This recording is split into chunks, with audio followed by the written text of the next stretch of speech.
They say the quiet ones carry the loudest storms inside them.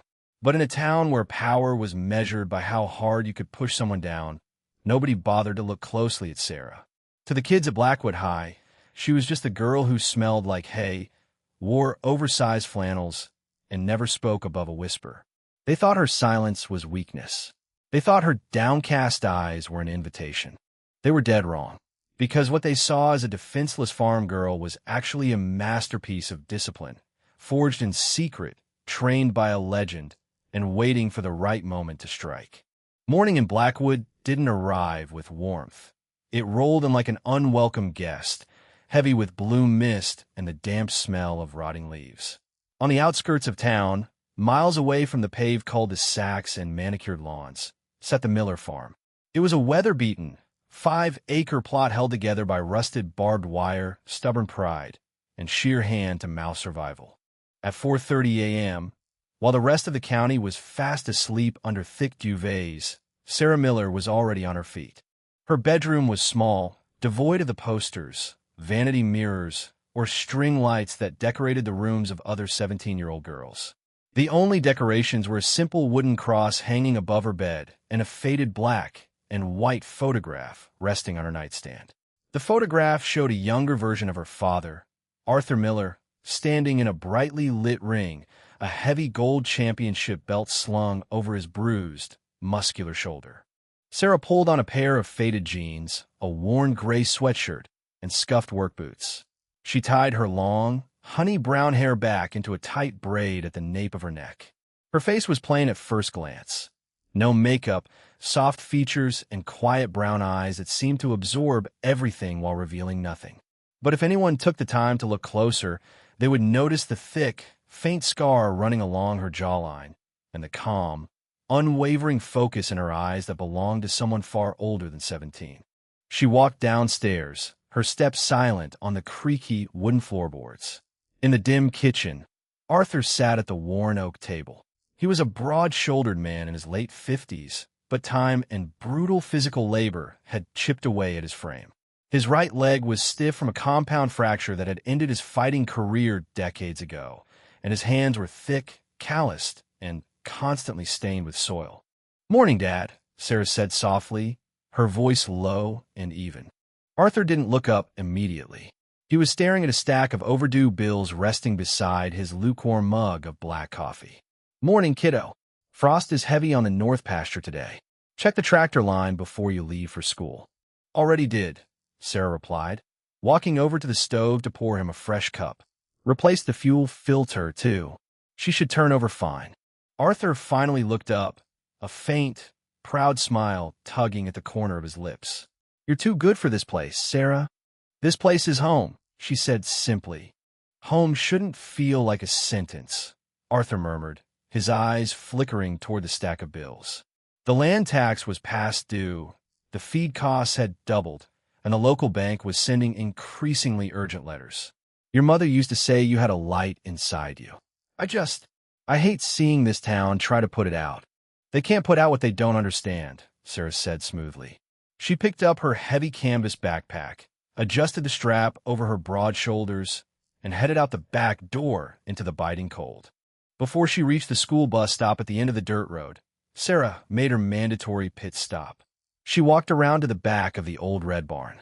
There, suspended from a thick oak beam, hung a heavy leather punching bag, cracked, patched with duct tape, and weighed down with packed sand. Sarah stood before it. Her demeanor shifted instantly. The gentle, slouching posture of the quiet farm girl melted away. Her spine straightened, her chin tucked in, and her stance widened. Thud! Her left jab hit the center of the bag with blinding speed, sending a sharp crack echoing into the quiet morning air. Thud, thud. A double jab, followed by a vicious right cross that drove deep into the leather, forcing the 200-pound bag to swing backward on its iron chain. She moved with fluid, terrifying efficiency, pivoting on her rear foot, slipping an imaginary counterpunch, and driving a knee straight up into the air with enough force to shatter her ribs. She didn't fight with rage.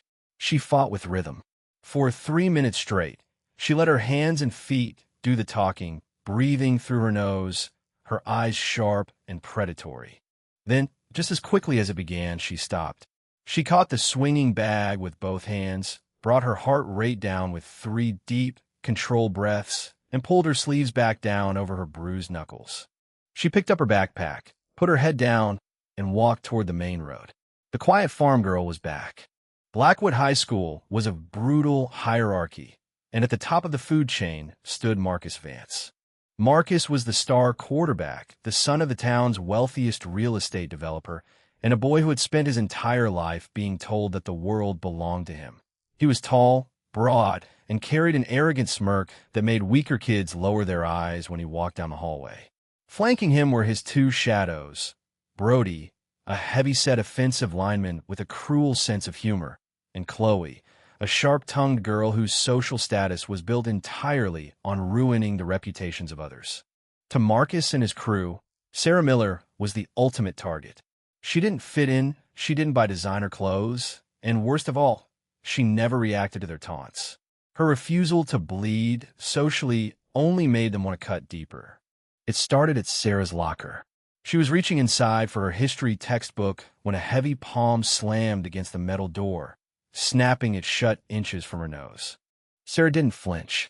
She slowly turned her head. Marcus was leaning against the locker beside hers, a mocking grin plastered across his face. Brody and Chloe were standing right behind him, recording on their phones. "Look who decided to join us," Marcus sneered, his voice loud enough to attract the attention of passing students. "Smells like manure out here today. You bring the pigsty with you, Miller." Sarah kept her eyes fixed on his chest, avoiding direct eye contact, a calculated move to appear submissive, though internally she was assessing his balance, his stance, and his open throat. "I just want to get my book, Marcus." "Oh, the charity case speaks." Chloe chimed in, stepping forward with her phone zoomed in on Sarah's face. "Hey, Sarah, is it true your dad is getting foreclosed on? My dad said your farm is being auctioned off next month because you guys can't pay your bills." A few kids in the hallway gasped. Sarah felt a cold knot tighten in her stomach, but her face remained a completely blank mask.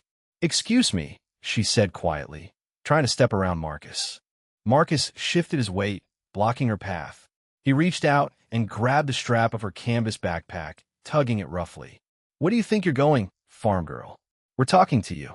"Let go of the bag, Marcus," Sarah said, her voice dropping an octave. It wasn't a plea, it was a boundary. "Or what?" Marcus laughed, looking back at Brody. "What are you going to do? Cry? Throw dirt at me?" Brody laughed loudly, while Chloe sneered. "Look at her hands, Marcus. They're disgusting. She probably works like a dog just to buy those hideous clothes." Marcus yanked the backpack harder, ripping the worn strap right off the canvas. The bag hit the linoleum floor, spilling Sarah's notebooks, pencils, and a small, hand-wrapped lunch onto the ground. The hallway erupted into quiet giggles from onlookers who were too afraid to stop Marcus, yet too entertained to walk away. Marcus stepped on one of Sarah's notebooks, leaving a dirty footprint across the cover. "Oops, my bad." Sarah stood still. Her breath was steady. 1, 2, 3. She counted in her head, using the mental grounding technique her father had taught her when she was 8 years old. Control the fire. Never let them see the spark. She knelt down, picked up her ruined bag, gathered her scattered papers, and stood back up without saying a single word. She didn't look at Marcus. She didn't look at Chloe. She simply walked down the hallway toward her classroom, her footsteps measured and unhurried. "Yeah, walk away, loser," Marcus yelled after her, his ego boosted by the easy display of dominance. "Get used to walking, 'cause you won't have a farm to live on much longer." In the corner of the hallway, sitting on a bench, sat Mr. Henderson, the veteran physical education teacher and former amateur wrestler. He had seen the entire interaction. He didn't intervene, not because he didn't care, but because he had noticed something that Marcus had completely missed. He had watched Sarah's feet when Marcus grabbed her bag. She hadn't stumbled. Her center of gravity had shifted effortlessly into a flawless counterbalance stance. Her weight had dropped into her heels, her hips had rotated slightly, and for a split second, her right hand had curled into a fist that was positioned perfectly to strike Marcus's liver. Mr. Henderson took a sip of his coffee and narrowed his eyes. That girl isn't scared, he thought to himself. She's holding back. The bullying didn't stop that morning. It escalated. For the next 3 weeks, Marcus and his crew made it their personal mission to break Sarah Miller. They posted edited videos of her at her locker on social media, mocking her clothes and her background. They threw cafeteria food at her table when teachers weren't looking. Brody stepped on the back of her shoes in the crowded corridors. Chloe left cruel notes on her desk. Yet, Sarah remained an unshakable wall of stone. She swallowed the insults, ignored the stares, and focused entirely on 2 things: keeping her father's spirits up and surviving her evening training sessions. Every night, after finishing her farm chores, Sarah trained. But her training had stepped up in intensity. 2 towns over, in a dimly lit, damp basement gym that smelled of sweat and leather, Sarah worked with Coach Frank, a grizzled, retired kickboxing champion who had been her father's sparring partner 30 years ago. "You're distracted, Sarah," Frank barked, slamming his hand against the padded mitts he was holding up. Crack! Sarah's kick shattered the air, her shin impacting the heavy pad with bone-crushing force. "Again," Frank shouted. "Your mind is somewhere else." In the ring, if your mind strays for a microsecond, you wake up looking at the ceiling lights. "What's bothering you?" Sarah paused, wiped the sweat from her forehead with the back of her forearm, and dropped her hands. "It's just school, Frank." Frank lowered the mitts, his stern expression softening slightly. "Those rich kids again. They won't leave me alone," Sarah confessed, her voice carrying a rare trace of exhaustion. "They talk about my dad. They talk about the farm. They try to trip me, they ruin my things, and every single day I have to stand there and take it." Frank stepped closer, his voice dark and serious. "You know you could fold any one of them in half before they even realize what hit them." "I know," Sarah said softly. "But Dad told me violence outside the ring is a failure of character. He said once you know what your hands can do, you have a responsibility never to use them out of anger." Frank nodded slowly. "Your dad is a wise man, Sarah. But remember this, turning the other cheek is about mercy, not weakness.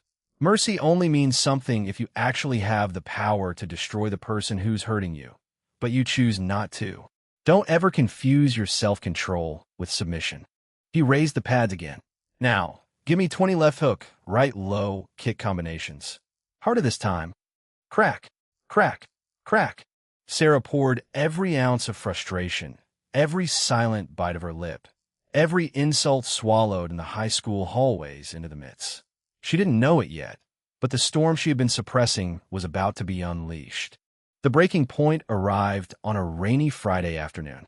The weather had turned foul, dropping heavy sheets of freezing water across the town.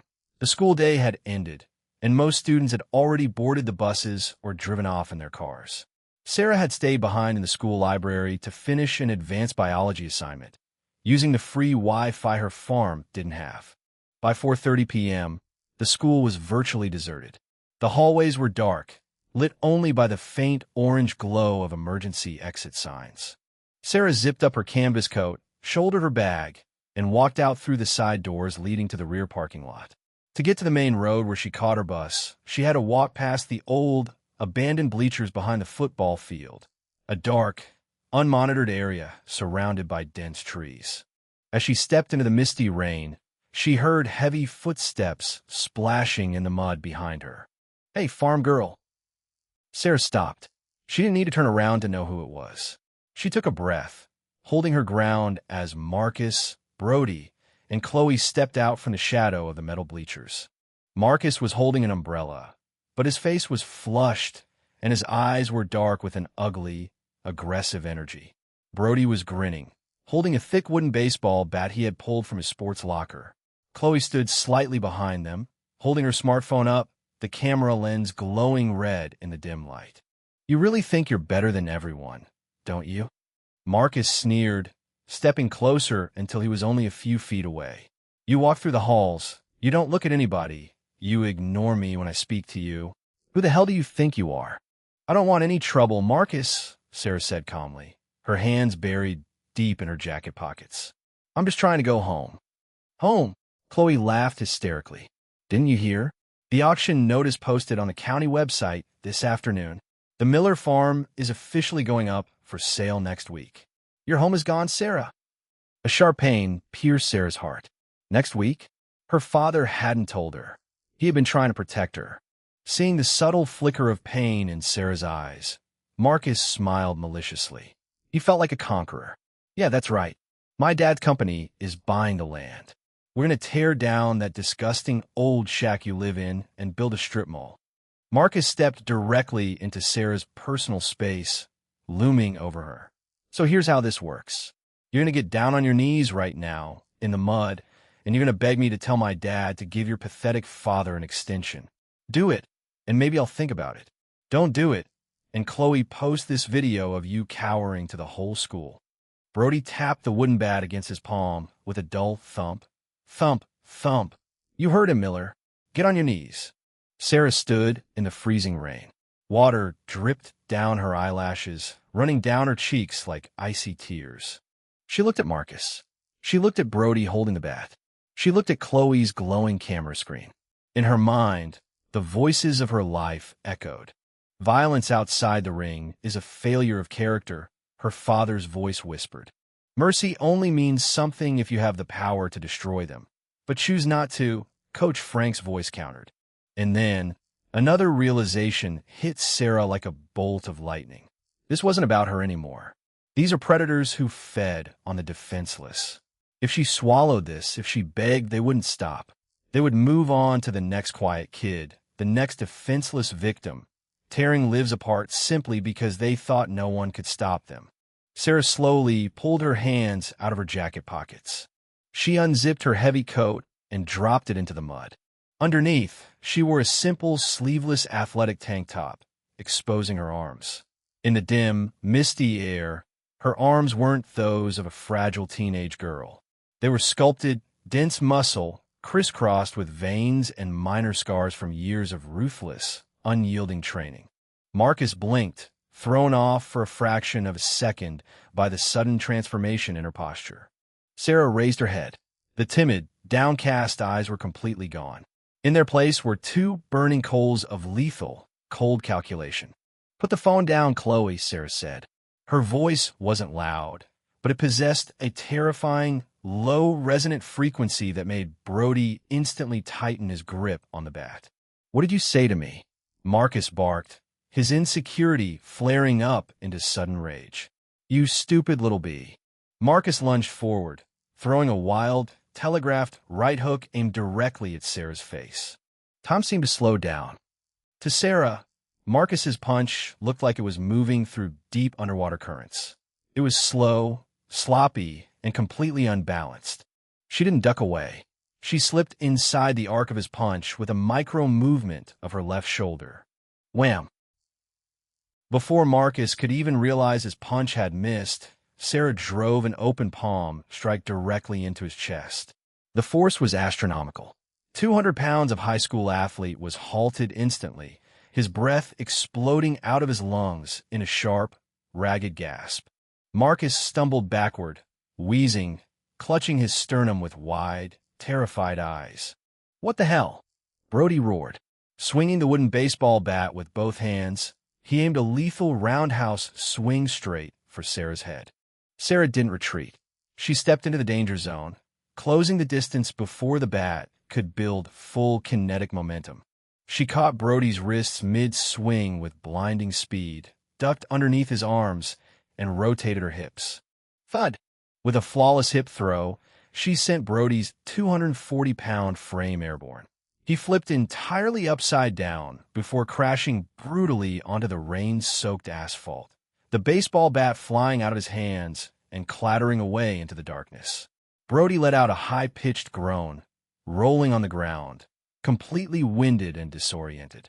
Marcus, recovering his breath and driven by sheer humiliation and rage, charged Sarah from behind, tackling her around the waist. They went down into the mud, but Sarah was a master of ground control. The moment her back touched the earth, her legs exploded into action. She wrapped her right leg over Marcus's shoulder and hooked her left foot under her knee, locking in a flawless, bone-deep triangle chokehold. Marcus's eyes bulged. He scrambled desperately, trying to punch her, but Sarah pulled his head down, tightening the grip. The leverage was absolute. "Listen to me very carefully, Marcus," Sarah whispered into his ear, her voice as icy as the rain pouring over them. "You think money makes you strong? You think tormenting people makes you a man? You're nothing. You're weak, lazy, and pathetic." Marcus gasped for air, his face turning an alarming shade of purple. He tapped frantically on Sarah's leg, a universal sign of surrender. Sarah held the lock for 3 agonizing seconds longer, just to let the reality of his utter powerlessness sink deep into his soul. Then, she released him. Marcus collapsed into the mud, coughing violently, gasping for oxygen like a drowning fish. Sarah stood up smoothly, wiping the rain and mud from her face. She didn't have a single scratch on her. She turned slowly toward Chloe. Chloe was standing 10 feet away, trembling violently. Her smartphone was shaking so hard in her hands that she dropped it into a puddle. She looked at Brody groaning on the floor, looked at Marcus weeping in the mud, and then looked at Sarah. For the first time in her life, Chloe saw what real power looked like. It wasn't popularity, it wasn't designer clothes, and it wasn't social media followers. It was the terrifying ability to destroy and the extraordinary mercy required to hold it back. "Please," Chloe squeaked, tears streaming down her face, her voice cracking with pure terror. "Please don't hurt me." Sarah stepped toward her. Chloe shrank back, closing her eyes, expecting a blow that never came. Sarah simply reached down, picked up Chloe's dropped phone from the puddle, wiped the wet glass against her pants, and handed it back to her gently. "Tell your father," Sarah said softly, looking Chloe dead in the eyes, "that the Miller farm isn't for sale." The quiet farm girl didn't return to Blackwood High on Monday. In fact, she didn't return for the rest of the week. Marcus and Brody showed up to school on Tuesday with severe bruising, walking with pronounced limps, and completely silent. When people asked what happened, Marcus claimed they had gotten into a quad biking accident over the weekend. But the way he flinched whenever a door slammed, and the way Brody avoided looking anyone in the eye, told a very different story. Chloe deleted her social media accounts by Wednesday. Meanwhile, news was spreading through the combat sports world like wildfire. The state junior MMA championship was taking place in the county capital that Saturday, a high-stakes tournament featuring the best young fighters across 3 states, with a $10,000 cash prize for the champion. On Saturday evening, the arena was packed with thousands of shouting spectators, flashing cameras, and talent scouts. In the main event of the female featherweight division, a terrifying, undefeated fighter named Elena, the striker Kovacs, was tearing through the bracket. Elena was known for her brutal, merciless style, having knocked out 3 consecutive opponents in the first round. Then came the final match. The ring announcer's voice boomed over the loudspeakers. In the red corner, standing 5'7", representing Miller's gym, Sarah the Silent Storm Miller. The crowd roared. Sitting in the front row, wearing his best suit, was Arthur Miller. Tears welled in his eyes as he watched his daughter walk toward the octagon. Alongside him sat Coach Frank, smiling broadly, and behind them, sitting in stunned silence in the 5th row, were Mr. Henderson, Marcus, Brody, and Chloe. Marcus had bought tickets after hearing rumors, desperate to see if the girl who had humiliated him was actually who he feared she was. When Sarah stepped into the cage, shedding her robe, the entire arena went quiet for a moment. She wore simple black fighting shorts and hand wraps. She carried no theatrical flair, no taunts, no grand gestures. She simply walked to the center of the ring, tapped gloves with her ferocious opponent, and stepped back into her stance. The bell rang. Ding! Elena rushed forward immediately, throwing a lightning-fast combination of jabs and high kicks. Sarah moved like water.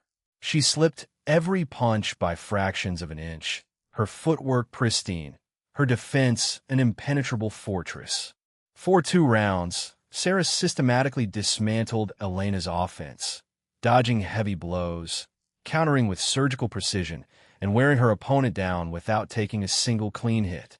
In the third round, Elena grew desperate. She threw a wild, flying knee strike, the exact same high-risk move that had won her previous fights. Sarah saw it coming from a mile away. She caught Elena in mid-air, swept her supporting leg, and brought the fight to the canvas. In less than 10 seconds, Sarah transitioned flawlessly to a crossbody armbar, securing the tap out before the referee could even dive in to stop the fight. Ding, ding, ding.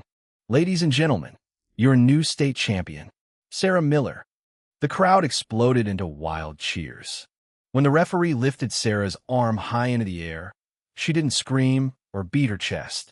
She simply smiled, a soft, beautiful, genuine smile. She looked down into the front row at her father, who was crying tears of overwhelming joy. With the $10,000 prize money, the Miller farm was saved. The land taxes were paid in full, the bank letters stopped, and new equipment was ordered for the tractor. On Monday morning, Sarah walked back through the doors of Blackwood High School.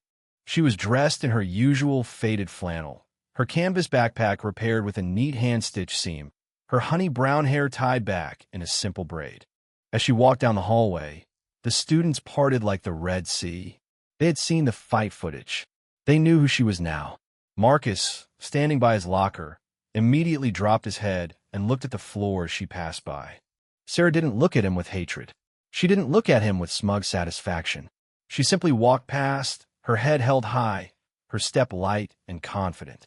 She didn't need to fight anymore. She had proved her strength where it mattered most, not to crush others, but to protect what she loved. Because true strength isn't about making people afraid of you. True strength is knowing who you are, standing firm against the storm, and having the quiet courage to protect the gentle soul within.